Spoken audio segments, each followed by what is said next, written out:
Welcome back to my channel, Migriño po. Today, magluluto po ako ng puto with cheese. Ito po pala yung ating mga ingredients na gagamitin. Meron po tayong all-purpose flour, saka yung ating asukal, tubig, yung ating cheese, yung ating birch tree na gatas, yung powder po yung gamit ko, yung ating asin, baking powder, tsaka yung ating mantika, tsaka yung ating itlog. Start na tayo guys. Kuha tayo ng isang pan. Lagay natin yung ating all-purpose flour, yung ating asukal,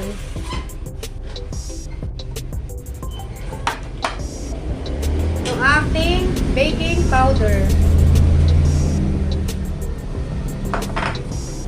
asin, saka yung ating gatas. And guys, pwede rin pala kayong gumamit ng evap, saka yung powder na gatas, saka fresh milk. Yan, pwede po yan.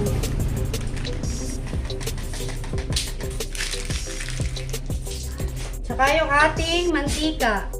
Oil po yung gamit ko. Pwede rin po kayong gumamit ng butter or margarine na tinunaw. Saka yung ating tatlong itlog. Yan, add na natin lahat.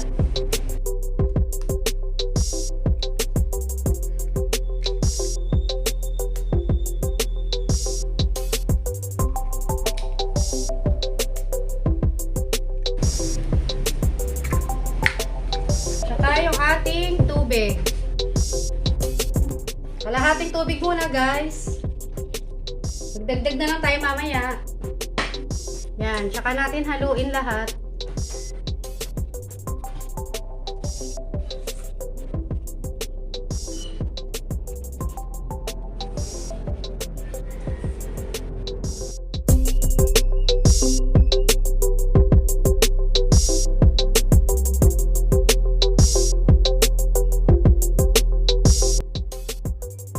Yan guys, pag ganito siya, doon natin dadagdagan ng tubig.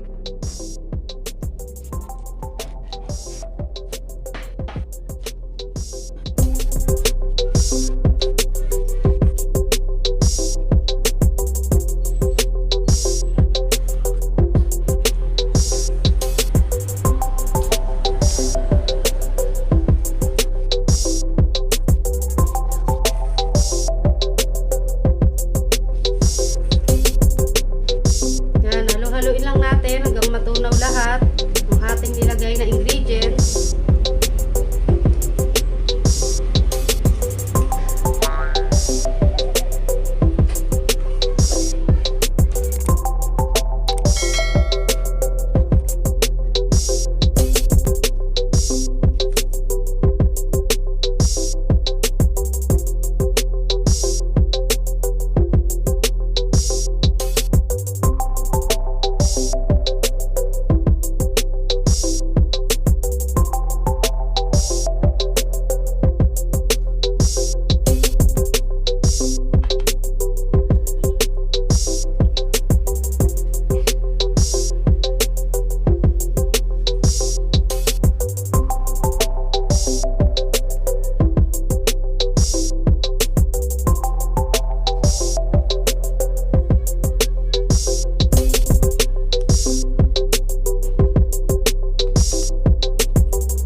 po.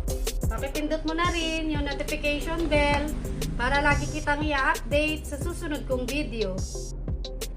Yan guys, ganito na siya. Texture niya, kailangan hindi malabnaw, hindi rin masyadong malapot.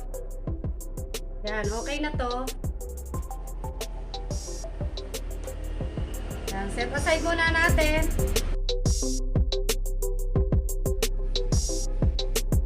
Start na tayo guys.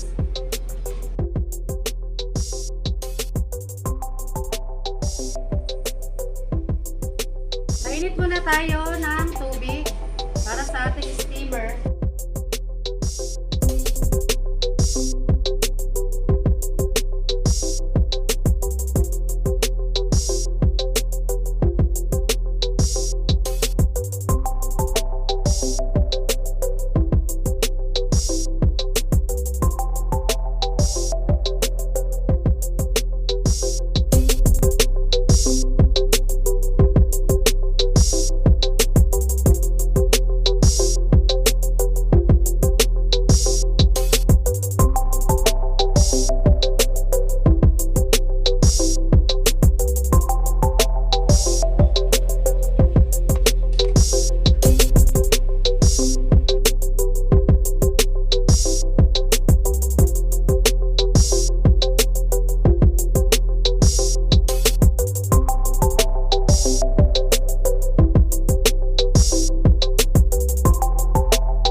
Guys, check natin.